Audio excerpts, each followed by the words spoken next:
Et yo tout le monde, c'est Paul. Aujourd'hui on se retrouve pour une toute nouvelle vidéo. Et oui, ça fait un petit moment qu'on ne s'était pas vu. Mais j'espère vous retrouver assez vite. J'espère avoir envie de faire des vidéos, être motivé. J'espère aussi que ça vous plaira les vidéos que je vais vous faire parce que je vais vous présenter dans les prochaines semaines des espèces assez impressionnantes et peu communes dans les élevages français. Donc voilà, là, je sais pas si vous connaissez ce petit kit, c'est un kit de chien de store. Donc il coûte assez cher, mais il est vraiment très beau. Moi je le trouve très beau. Au départ, je voulais faire quelque chose moi-même, mais vu que je suis pas trop bricoleur et que je suis tombé amoureux de ce kit, je l'ai acheté. Donc à l'intérieur, il y a une espèce de coupeuse de feuilles. Donc comme vous pouvez le voir, il y a des feuilles devant. Là, c'est leur aire de récolte. Donc là, j'ai mis des grandes feuilles de fraisier qu'elles ont déjà pas mal découpées. Et comme vous pouvez le voir, il y a aussi des petits tas. Et donc c'est les déchets.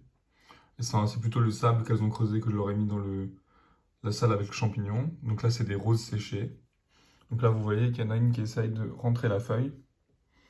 Elle sera peut-être un peu grande pour elle toute seule, donc peut-être qu'elle la découpera ou alors elle arrivera peut-être à la faire rentrer.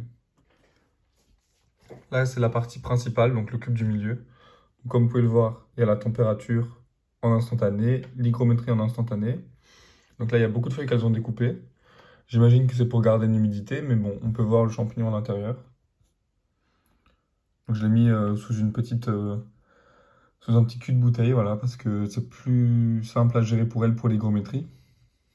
Donc voilà, le champignon, il y a une petite taille sympathique.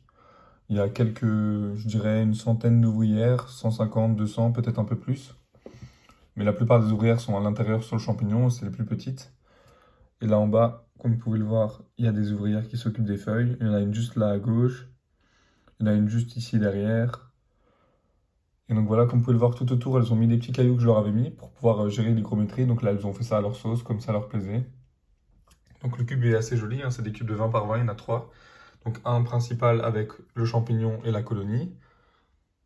Un avec l'aire de récolte et pour l'instant le dépotoir, et l'autre qui normalement est censé être le dépotoir, mais qui malheureusement ne sert pas encore de dépotoir à l'instant où je vous parle. J'essaierai de faire en sorte qu'elle s'en serve comme dépotoir plus tard, mais en espérant que ça passe. Voilà, voilà. Donc voilà, c'est des cubes de 20 par 20. C'est des tubes d'assez gros diamètre, je ne saurais pas vous dire lesquels. Donc voilà, là vous voyez il y a deux fourmis ici. Donc là c'est le chemin qu'elles empruntent pour amener les feuilles dans le nid. Donc là vous voyez que j'ai fait un petit trou pour que les fourmis puissent passer à l'intérieur. Juste ici. Là, on peut voir un peu mieux le champignon, même si c'est un petit peu flou du fait qu'il soit dans une bouteille. Donc, on voit qu'il y a des petits pétales de rose séchés qui sont en train d'être mis sur le champignon, qui sont en train d'être digérés par le champignon que les fourmis essaient de lui faire assimiler. Donc, on voit qu'il y a quelques pétales de rose qui sont sur le champignon.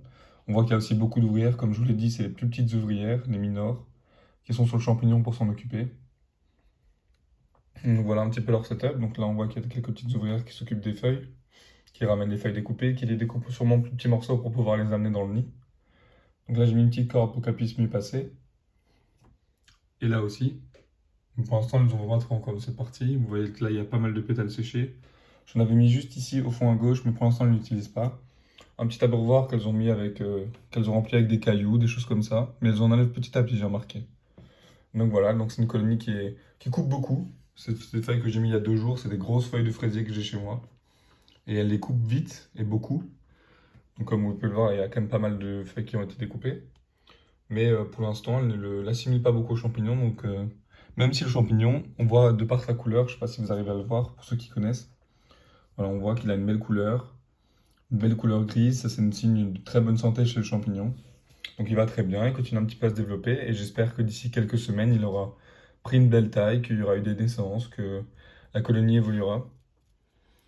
Donc, je vais vous spoiler la prochaine espèce que je vais vous présenter. Ce sera les Pachycondyla crasinoda. Donc j'espère que la vidéo vous a plu. Si c'est le cas, n'hésitez pas à me le montrer en lâchant un commentaire pour me donner votre avis ou un petit pouce bleu ou bien évidemment en vous abonnant. Voilà, ça montre votre soutien envers la chaîne. J'espère que les autres vidéos que je vais vous présenter vous plairont car elles seront vraiment intéressantes. Ce sera des espèces pas peu communes que peu de gens vous présentent même s'ils la possèdent. Donc voilà, voilà de belles images pour la fin.